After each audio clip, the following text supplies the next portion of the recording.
can fathom the torment I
most of the piss-poor television shows they broadcasted trying to scare the masses with the presence of the supernatural. I continued to collect my things and return to my home, but for some reason my interest peaked, and I stayed to listen. We did it at midnight, man. We lit all these candles in this abandoned house and we contacted this dead guy. We all totally got spooked and fucking left the house. As soon as these words eavesdropped, I started to wonder, what if I could talk to Ivory again? What if I can be with her again? My common sense was denied and I acted straight upon the curiosity and purchased one from Amazon. As soon as it came, I researched into how they work. Everywhere I read, it warned of its dangers and how it could open up different worlds and disrupt spirits, causing them to attack. But once again, these things are only said to scare kids, ignoring them. I waited for the time of the 12th hour. I was going to talk to her again. My body grew with excitement, and I began to feel the love we once felt when she was alive. When the clock struck 12, I placed a circle of candles around the board and began to attempt to make contact. I tried the generic hello, and if anyone is present, please make yourself known, crap you see on TV, just to make light of the situation. For the first 10 minutes, nothing happened. I felt like a fool deluded by a small window of hope. But to my surprise, quarter past the hour, the plankette began to move. At first I thought the level of irony was greatly humorous, but as it dragged across the board to yes, my heart began to sink. I asked who it was, and to my joy it spelled the 5 letters my heart was longing to see. She was there. I screamed out her name as tears fell from my eyes. All the memories swallowed me, and like a madman's vocabulary, I confessed my love for her. But something felt wrong. The room began to drop in temperature, and shadows started to dance around the illumination the candles produced. Not normal shadows, but obscure, deformed shapes that no person could ever imitate.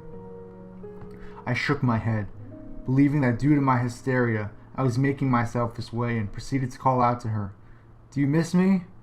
I asked her, and the planquette once again began to move, but this time, as it moved, the room became darker.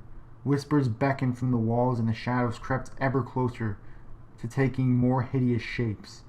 Yes, the planquette landed on. I began to feel a little uneasy, as fear began to settle in.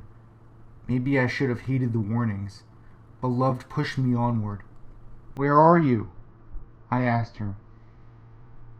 As soon as I asked the question, the planquette started to shake uncontrollably. The temperature dropped vastly. I struggled to breathe in the cold air. The shadows drew faces of beings with razor-sharp teeth and eyes that I felt burning my skin with their gaze. I tried to scream out, but their air thickened and my voice denied me.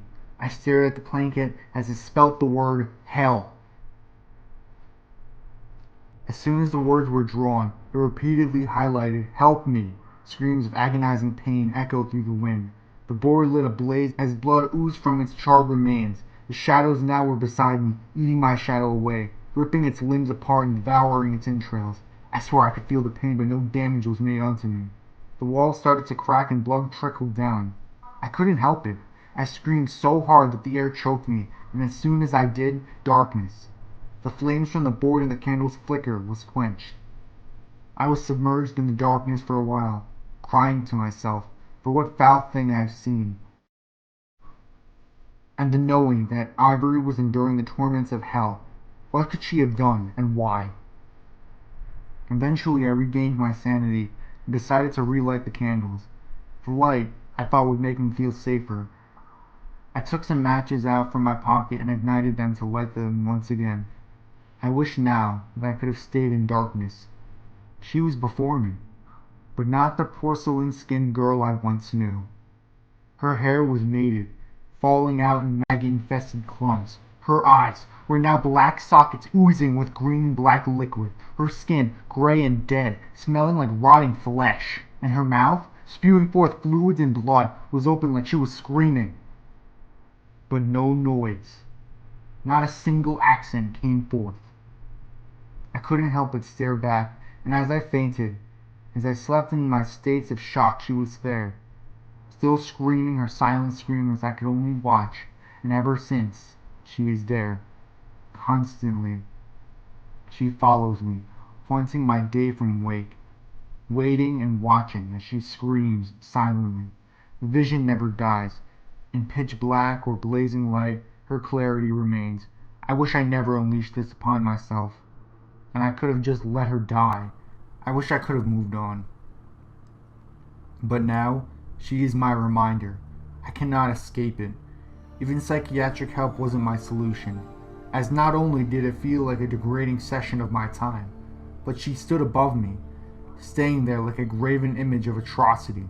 With every pressing day, she deteriorates even more, her skin decaying, growing mold now. The blood, now a black mass of coagulation. The remaining parts of her hair now cling on by the sheer dry blood. I could see the pulsation of maggot larvae within her scalp, and the smell is unbearable. It fills my lungs to the point that I refuse to breathe. When I try to sleep, she stands beside my bed, still screaming her silent anguish. The shadows still follow me, and I can still feel the piercing gaze of their eyes upon me. When I try to find them, they move hastily and relocate back to the darkness. I can't face going outside anymore. I just sit alone in my room, crying myself to restless sleep. I would take my own life if I could. I've thought about it, but I know I'll be joining her in that constant state of hell. I have sat there with sleeping pills in front of me, contemplating my demise. They mock me for it, her screaming twisted into a demonic smile like she wants me to go with her and be damned in a torment for eternity with her. My phone rings constantly, and when I answer, the sounds of hell play back to me, a mixture of static and hysteria that still echoes in my consciousness. I try taking out the battery, but still, it rings. I can do nothing now, but accept my fate. My fate of having my memories destroyed and the ghost clad me in continuous despair. Tonight, I decided to end it all, to join her in the everlasting pain. Maybe then I can stay with her. Maybe then this nightmare will end as a journey. Maybe then this nightmare will end as I journey with her to a new one. But at least I won't be alone. I'll be with Ivory again.